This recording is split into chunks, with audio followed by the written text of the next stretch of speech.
Semoga Allah selalu membimbingmu, dan biarlah angin menuntun langkahmu.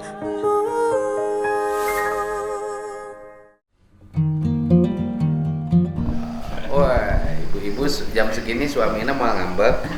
Terus dikondisikan. Oh, terus kondisikan. Kumaha cara kondisikan anak. Itu TN-nya tersendiri. Siap. Ayo. Tadi udah rapat serang Pasekdana. Perantos Pak, serang Pak PJ Gubernur ketika tuntas.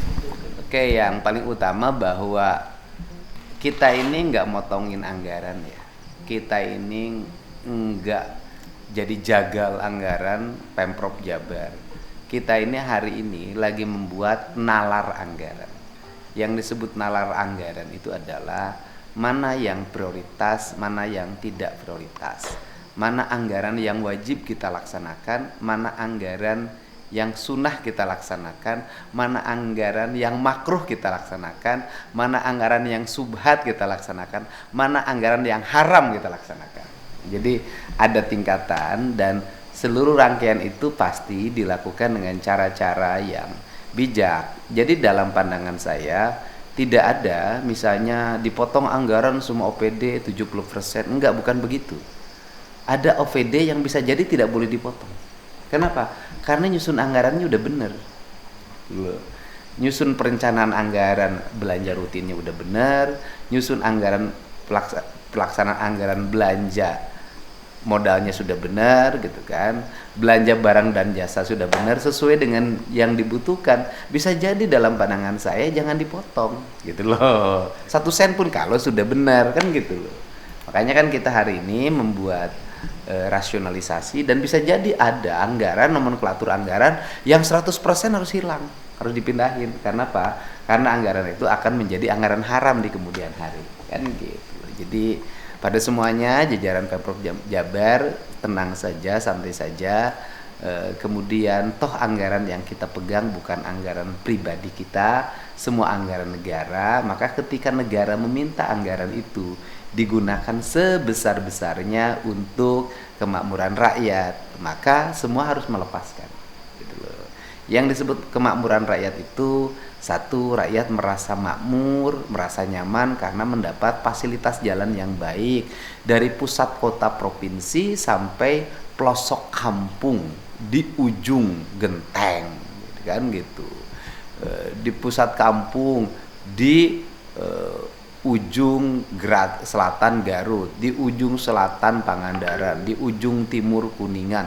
Saya kalau sebutin semuanya, di ujung timur Cirebon, di ujung timur Indramayu, di ujung utara Subang, di ujung utara Karawang, di ujung utara Bekasi, di ujung utara kota Bekasi, di ujung barat daya kota Bekasi, di ujung barat Bogor, di ujung barat Sukabumi, di ujung barat, di ujung selatan Cianjur. Udah gitulah, ini yang pinggirannya. Jadi kita akan fokus itu. Yang kedua, rakyat mendapat akses layanan pendidikan yang terencana dari mulai SD, SMP, SMA atau SMK. Rakyat mendapat layanan kesehatan yang memadai dari mulai tingkat puskesmas membantu, puskesmas, rumah sakit rujukan pertama, rumah sakit rujukan kedua, dan terus kan gitu loh. Kemudian rakyat mendapat jaminan akses layanan air bersih, rakyat mendapat akses layanan pengelolaan sampah, rakyat mendapat akses lapangan kerja yang luas, tidak terpinggirkan di kampungnya sendiri, dibuat balai latihan kerja, membuat rencana kerja yang matang. Kita kumpulin kawasan industri di Jawa Barat, berapa kebutuhan tenaga kerja dalam setiap tahun, jurusannya apa saja, kita rubah kurikulum sekolah untuk diarahkan pada apa yang menjadi kebutuhan kerja. Kita cari tenaga-tenaga teknis yang untuk mengajar tidak hanya terbatas pada guru yang ada di sekolah, bisa jadi mentor-mentornya ada di pabrik-pabrik, di bengkel-bengkel gitu kan, karena kita butuh orang kerja, bukan butuh orang untuk bicara. Nah ini kerangka kerja yang akan dibuat. Kita dorong jalan-jalan menuju sentra produksi pertanian, peternakan, perikanan, kehutanan, kelautan, industri. Jadi kepada para pengusaha kami mohon maaf apabila kami belum bisa memberikan layanan yang terbaik. Saya jujur aja suka kasihan sama pengusaha ini, saya katakan kasihan. Pertama mereka sudah bayar pajak, habis itu mereka bayar CSR. Di luar itu dia harus bayar proposal yang diajukan. Setiap itu mereka menjadi kelompok yang ditekan dan selalu salah saja dalam berbagai hal. Ini juga harus diselamatkan. Kenapa? Ingat loh APBN kita kalau nggak ada daya dukung dari kalangan dunia usaha, kolaps. Nggak ada yang bayar pajak, kemudian nggak ada orang kerja. Dari mana orang belanja? Nah ini kan penting, dunia usaha harus dilindungi sehingga ketika perusahaan sudah bayar pajak, saya katakan ketika perusahaan sudah bayar pajak, maka jangan terlalu banyak dibebani. Dia sudah bayar pajak, nah pakai pajaknya digunakan untuk bangun infrastruktur jaringan listriknya, bangun infrastruktur jaringan telekomunikasinya, bangun infrastruktur jaringan gasnya, bangun infrastruktur jaringan jalannya. Ini pengusaha kadang-kadang kontrak dengan ini pengadaan listrik sudah disepakati tiba-tiba diundur jadwalnya atau cancel. Nah, yang kepastian yang seperti ini bisa kabur pengusaha. Nah, ini yang ingin ada dalam pikiran saya. Dan kemudian tugas pemerintah apa? Tugas pemerintah ini, perusahaan sudah bayar PPN pada sebuah tempat, sudah bayar PPH para pegawainya pada sebuah tempat, menghasilkan uang ratusan miliar untuk bayar pajak dalam setiap tahun. Harusnya uang yang ratusan miliar itu diturunkan untuk wilayah sekitar, bangun air bersihnya, jaringan pendidikannya, kemudian jaringan jalannya, layanan puskesmasnya, rumah sakitnya, dan dijelaskan itu bangun dari duit pajak perusahaan. Nah sekarang kan pajaknya masuk, setelah itu keluarnya juga menjadi tidak tepat, dibelanjakan tidak tepat, di sekitar industri masyarakatnya miskin, kena limbah ngamuk, kemudian mereka setiap hari bising, kemudian akhirnya perusahaan harus mengeluarkan uang kebisingan, harus mengeluarkan uang itu, uang ini. Karena apa? Wajar itu terjadi juga masyarakat karena masyarakatnya tidak mendapat fasilitas yang baik dari negara. Nah, ke depan nggak boleh begitu. Perusahaan di sini menghasilkan pajak, maka sumber pajak di perusahaan itu yang paling utama prioritas adalah masyarakat di sekitarnya harus segera berubah nasibnya, bisa kerja di perusahaan itu, kemudian mendapat fasilitas sekolah yang baik, rumah-rumahnya sudah baik, sarana air bersihnya baik. Ini loh yang saya maksud, ya. Jadi kalau negara pemimpinnya berpikir seperti ini, rakyatnya berubah, Indonesia ini menjadi negara surganya para investor. Investornya yang tidak merusak, tapi investornya yang menumbuh kembangkan ekonomi dan menjaga alam. Nah, sekarang kita akan fokus pada dalam rancangannya Bapak sudah kolek berapa sekarang? Ya, terima kasih Pak Gub. Sesuai dengan arahan Pak Gubernur terakhir pertemuan dengan tim, kami diberikan target untuk bisa mencapai efisiensi sampai dengan 3 triliun Pak. Dan alhamdulillah sampai dengan malam ini tadi kita sudah konsolidasi, itu angkanya sudah hampir mencapai 3 triliun. 3 triliun. Ada harapan 4 triliun? Harapannya ada, namun perlu pendalaman lagi Pak. Ya bukan, artinya bukan gergaji Betul. anggaran, bukan. Kalau gergaji anggaran tanpa melihat isi anggaran nggak boleh. Saya ini ingin melihat isi anggaran baru anggarannya dialihkan. Kalau main potong nanti ada yang bagus dipotong kan jangan Pak. Jadi itu yang menjadi orang ini yang harus teman-teman OPD ya pahami polanya dari itu. Begitu. Saya itu polanya itu. Jadi jangan ngambil pola gampangan. Pola gampangan tuh potong Prosentase flat semua Pak. ya itu gampangan. Siap. Ya, andai kata pun nanti misalnya kurang 1 triliun nih kita nyicil. Yang ini ya potong sekian persen. Gitu loh. Yang kita udah tahu kan? Gitu loh. Nah, kemudian atau misalnya pendapatan ini kita taikin. Iya. Gitu kan? Ya kalau tidak tercapai di perjalanannya, ya belanjanya kita atur. Kan belanja bisa diatur. Yang ini lelangnya bulan ini bulan ini sambil melihat perkembangan uang masuk ke kas daerah. Kan begitu cara. Kan dari mana belajar itu? Dari orang tua kita. Ibu bapak kita dulu nggak tahu duitnya punya berapa. Kan dia ngatur betul, ini anak ini, saya tuh paham. Nah, itu 3 ya, menuju 1 triliun lagi. Insya Allah. Nanti tercapai lah ketika saya sudah dilantik. Nah, 3 triliun. Nah, kemudian komposisi belanja hibah pemerintah Provinsi Jawa Barat tahun ini yang sudah ditetapkan berapa? Untuk hibah tahun 2025 Ya. Pak Bung, kami perlu sampaikan apa yang tercatat di dalam APBD 2025 ini kurang lebih sebesar 3,2 triliun. Oh, tahun ini sudah disahkan di APBD. Betul. Murni 2025 ini Betul. 3,2 triliun. Betul. Kan, jadi kebiasaan sebelumnya hibahnya 3,2. Berapa aja itu? Di dalam catatan kami di dalam APBD tahun sebelumnya Pak 2024 besarannya 5,2 triliun. 2024 5,2 triliun. Betul. Karena ada hibah untuk pemilu. Salah satunya betul. Ada dari pemilu Berapa untuk sebesar 1 triliun Pak. 1 triliun untuk pemilu tahun 2024. 2024 yang lalu. Tetapi tidak dianggap menjadi sesuatu yang boros juga. Karena ada hibah lain tuh 4 triliun juga kan. 1 triliun pun balik kan. Kembali Pak. Balik lagi berapa? Ke kas daerah. Balik lagi ke kas daerah itu artinya 100. tidak terpakai.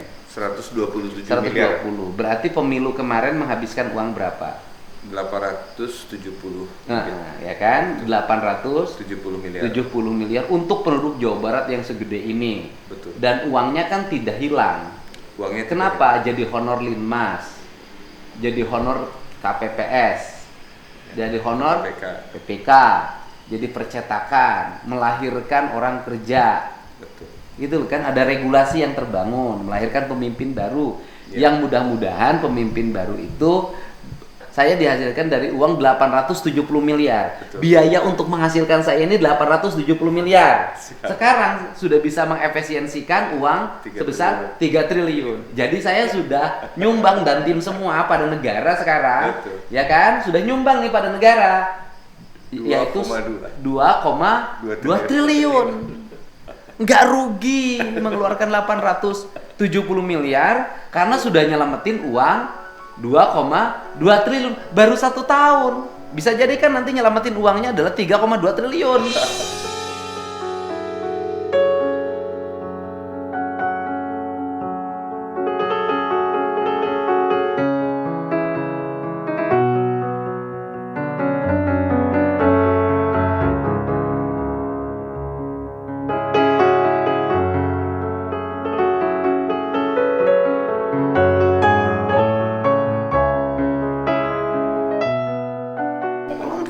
Baru setahun ya kan, jadi insya Allah nggak rugi lah. Ini sudah surplus ini, sudah belum berkontrak. dilantik ya, Pak? Belum dilantik. Belum, nanti saya taikin pendapatannya. Siap. Misalnya pendapatan kendaraan bermotor bisa nggak sih ditaikin 500 kan gitu loh. Karena nanti akan lahir kesadaran, Pak. Ya. Saya yakin betul itu.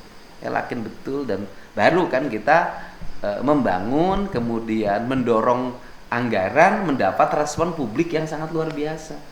Ada kesadaran, karena kalau dijelasin orang, oh ya bener ya. Dan saya ngucapin terima kasih pada warga, pada pengusaha yang bayar pajak, nuhun. Dan kita harus bayar pajak yang dibayarkan ini dengan bentuk layanan yang baik, gitu. Nah berarti tahun dulu di luar pemilu kada itu kita hibahnya adalah 4 triliun. 4 triliun Pak. Wah, Di ya. luar pilkada. Oke. Jadi kurang lebih 4,2 Tahun triliun. sebelumnya, tahun 2023, Tahun 2023 hibahnya di luar pemilu juga Pak itu 4,2 triliun juga. 4,2 triliun. Tahun berikutnya juga 2022, 3,3 triliun. tahun 2021, Itu ada penambahan dari hibah untuk SD SMP. di luar SD 17. SMP murni, yang murni aja di luar SD SMP. Di luar SD SMP berarti kurang lebih sekitar 10 atau 11 triliun Pak. Sudah dengan SD SMP segitu. Di luar 10, 11 Pak, 11 triliun 17. hibah pada tahun 2021. 2021, hibahnya 11 triliun. Itu di luar SD SMP enggak? Di luar Pak. Murni hibah Pemprov yang bukan kewajiban. Iya.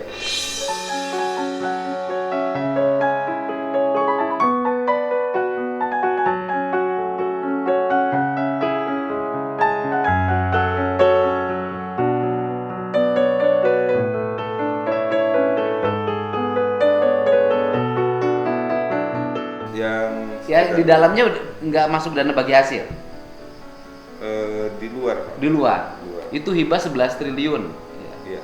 Itu ya 11 triliun. Tahun sebelumnya Tahunnya sebelumnya lagi ini kurang lebih sekitar 12, Pak. 12 triliun. Nah, pada waktu tahun 2020 dan 2021 itu kan kita pinjam duit. Betul. PEN. Pen, Pak. Singkatan dari apa itu PEN? Pemulihan ekonomi nasional ya. Akibat dampak Covid. Akibat Jadi dampak- ekonomi nasional harus dipulihkan Betul. oleh pemerintah. Maka Ya. pemerintah ngasih pinjaman pada pemerintah provinsi untuk memulihkan ekonomi Betul.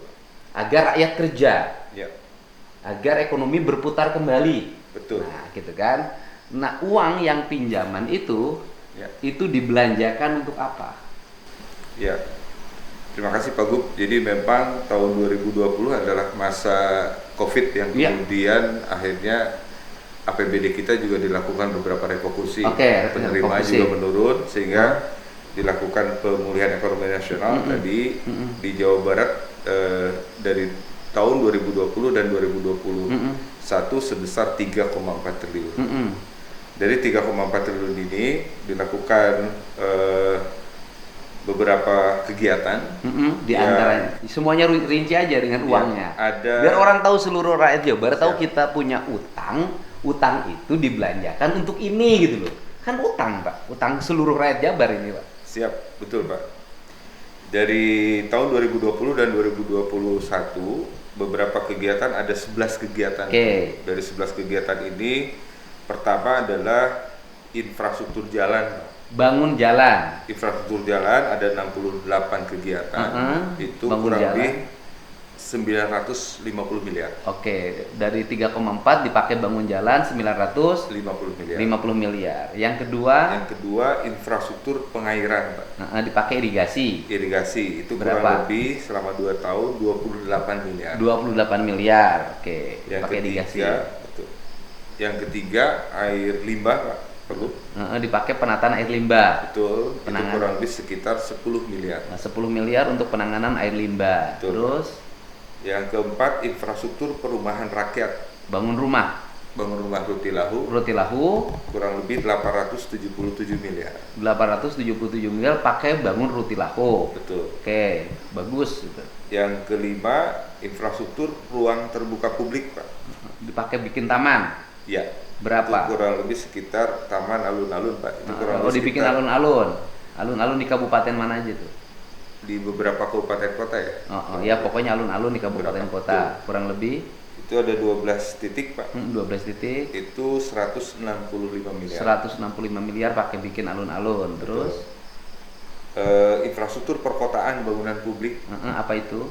Nah ini kami perlu klarifikasi, tapi ini mungkin yang seperti apa kreatif center, Kreatif center. dan sebagainya. Itu Itu kurang kreatif- lebih 3 kegiatan, Pak Bu. Itu ada 21 miliar. 21 miliar. Terus Kemudian yang ketujuh infrastruktur perkotaan sarana peribadatan.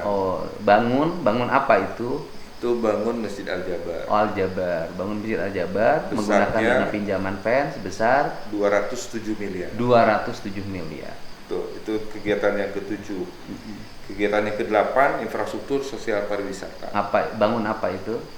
Ini ada 15 kegiatan. Kami perlu dalami lagi, mungkin ini destinasi wisata Oke, yang memang berapa nilainya? dilakukan kurang lebih sekitar 173 miliar. 173 miliar. Betul. Itu total semuanya. Masih ada? Masih Pak. Apa lagi? Sosial infrastruktur revitalisasi pasar Pak. Oh, pasar. 12 kegiatan. 12 kegiatan. Itu 137 miliar. Pembangunan pasar kreatif ini 11,3 miliar. Terakhir sosial kesehatan di 816 miliar. Oke, totalnya Totalnya 3,4 triliun 3,4 triliun terjadi di tahun 2020 dan 2021. sampai dengan 2022. Artinya waktu itu pemerintahan provinsi sangat membutuhkan dana Betul. untuk melakukan pemulihan ekonomi dengan membuat berbagai kegiatan yang tadi kan, dari mulai bangun jalan, irigasi, Iya. alun-alun, sarana peribadatan, kemudian pasar, kemudian industri kreatif ya, bangunan, kemudian fasilitas kesehatan, kemudian rutilahu. Ada. Pada saat itu butuh dana ya, Betul. akhirnya pinjam, dan dana itu menjadi kewajiban pemerintah provinsi untuk dibayar selama Kurang lebih dari tahun 2020 sampai 2022 sampai dengan 2029. 2022 7 tahun. Ya, Per tahunnya rata-rata 500. Tahunnya Jadi 3,5 triliun. Ya kan, Kurang lebih 500. betul. 3,5 triliun. ya. Nah, kemudian apa yang disebut dengan hibah? Ini orang harus tahu. Hibah itu Hibah itu adalah bantuan dari Pemerintah. daerah kepada lembaga atau Badan. masyarakat, badan yang memang atau organisasi yang mengajukan untuk kebutuhan mereka. mereka. Pertanyaannya adalah, hibah itu wajib tidak? Ya, secara nomenklatur maupun secara mekanisme memang tidak wajib. Tidak wajib. Kemudian orang yang yang memberikan hibah itu berarti dalam posisi kecukupan. Betul. Cukup uangnya maka dihibahkan karena kebanyakan. Oh, pihak pemerintahnya. Iya, Betul. artinya uangnya cukup, kebanyakan ya udah dihibah-hibahin aja, gitu loh. Nah, pertanyaannya, Pak, enggak, kita hanya ini aja. Iya. Pada waktu kita pinjem 3,4 triliun, Iya. tapi kita hibah, 3,4 triliun. nah, kita pinjem 3,4 triliun Betul. untuk membangun, tapi uang kita dihibahkan berapa? Tadi 11 Triliun. Jadi kita pinjem untuk memulihkan ekonomi, Iya. tapi uang kita dihibahkan, kita pinjam 3,4 triliun, dan itu harus menjadi cicilan hutang kita, tapi uang kita dihibahkan 11 triliun. Gitu loh.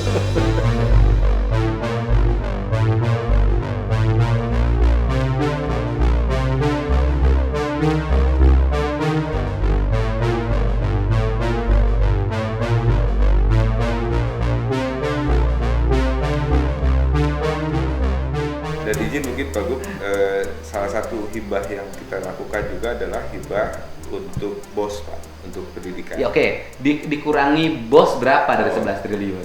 Dikurangi BOS ya Pak Gub, izin itu kurang lebih sekitar 3 triliun ya Pak. Pada Di luar BOS Di luar bos 1,7. 1,7, BOS-nya berapa? BOS-nya 8 triliun Pak. Oh, 8 triliun. Itu 11 triliun. Iya, Berarti di luar BOS itu kita 2 triliun.